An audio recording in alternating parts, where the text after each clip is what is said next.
Assalamualaikum warahmatullahi wabarakatuh. Alhamdulillah, berjumpa lagi dengan mata pelajaran fikih untuk kelas 9 tingkat MTS. Bab 1 tentang penyembelihan binatang, kurban dan akikah. Penyembelihan ialah perbuatan yang menyebabkan kematian hewan yang halal dimakan dagingnya dengan menggunakan alat yang tajam menurut aturan yang telah disyariatkan dalam agama Islam. Binatang halal yang harus disembelih adalah sapi atau kerbau, kambing, ayam, unta, burung merpati, kelinci, dan lain-lain. Sedangkan binatang halal yang tidak perlu disembelih adalah ikan dan belalang.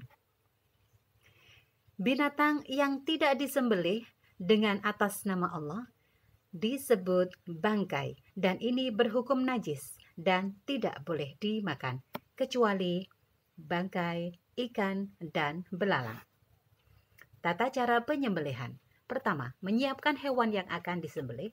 Yang kedua, menyiapkan lubang penampungan darah. Yang ketiga, menyiapkan alat penyembelihan.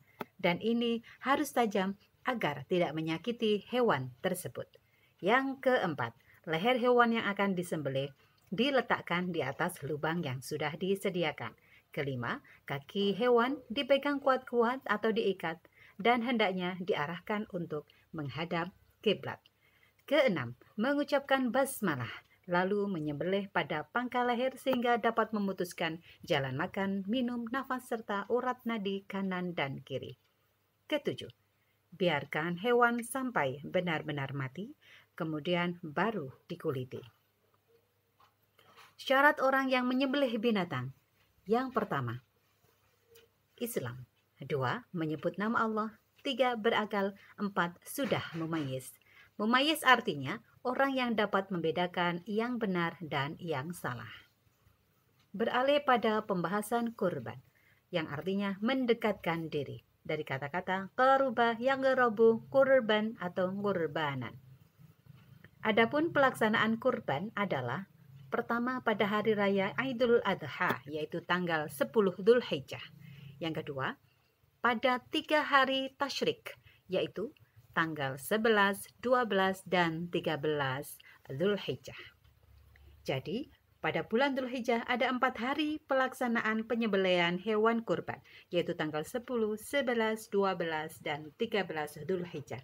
Dan di 4 hari ini juga kita diharamkan berpuasa.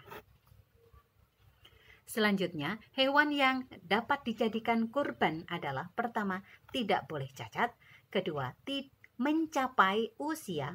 Unta minimal 5 tahun masuk tahun ke-6, sapi minimal 2 tahun masuk tahun ke-3, dan kambing minimal 1 tahun masuk tahun ke-2. Dan syarat yang ketiga, hewan tersebut sehat dan tidak cacat. Diusahakan memilih hewan yang gemuk yang banyak dagingnya. Beralih pada pembahasan akikah.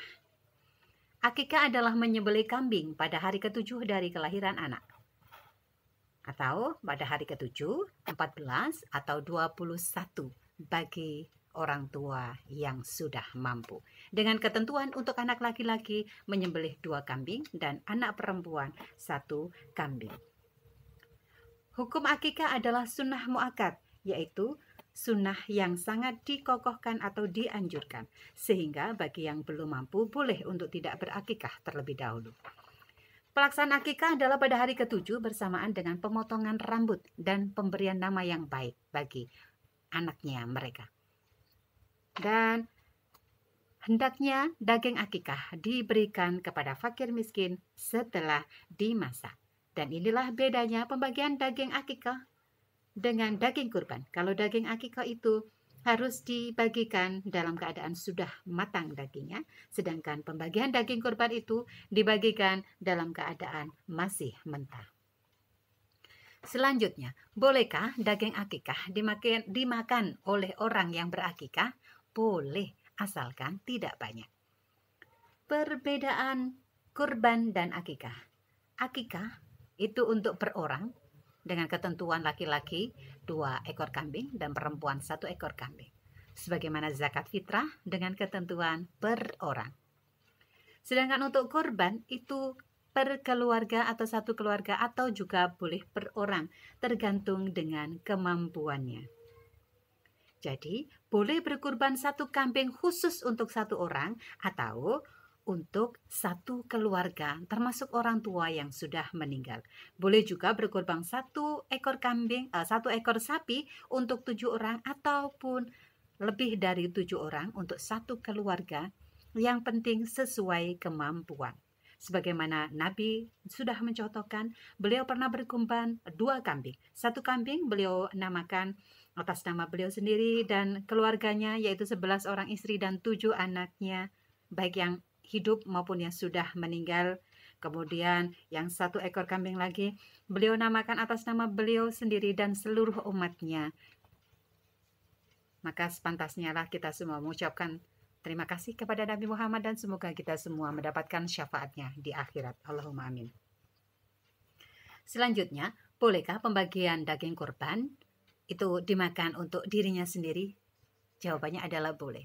Karena ketentuan pembagian daging kurban adalah dibagi 3. Sepertiga disedekahkan untuk orang miskin, yang sepertiga lagi boleh dihadiahkan kepada orang-orang kaya, dan sepertiga lagi untuk dirinya sendiri.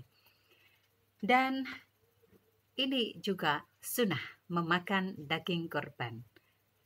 Nabi Muhammad juga mencontohkan pada waktu akan sholat Idul Fitri, beliau makan kurma terlebih dahulu. Sebagai tanda sudah menyelesaikan puasanya, baru beliau melaksanakan sholat Idul Fitri. Tetapi pada waktu akan melaksanakan sholat Idul Adha, beliau tidak makan terlebih dahulu. Jadi pada waktu akan melakukan sholat Idul Adha, beliau tidak sarapan terlebih dahulu karena beliau akan mengambil sunnahnya, yaitu setelah sholat Idul Adha baru kemudian memulai sarapannya dengan memakan daging kurban beliau. Dan ini untuk mengambil barokahnya.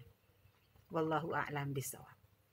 Allahumma faqihna bid-din wa 'allimna bit-ta'wil. Semoga bermanfaat. Wassalamualaikum warahmatullahi wabarakatuh.